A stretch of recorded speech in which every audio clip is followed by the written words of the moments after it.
fjodet drage, blod og fisk og flæs, knækkoren, penge, lø og møsevinge.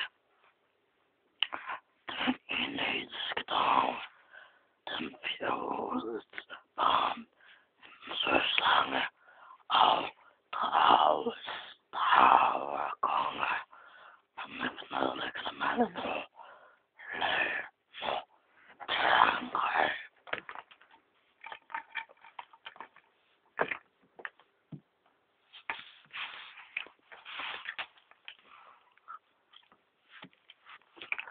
Han er ham dragekongen.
Hej børn!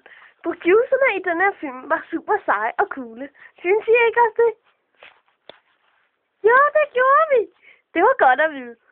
Den ene producer, han havde enormt intellekt til at lave den her film og alle tingene. Og det er Mortens Fod! Den er vidunderlig, ikke sandt? Men der har også været en anden producer, som har gjort dette muligt med et kamera. Det er Max Fod. Den er endnu mere fantastisk end Mortens Fod. Og vi ses snart igen, børn. Hej hej!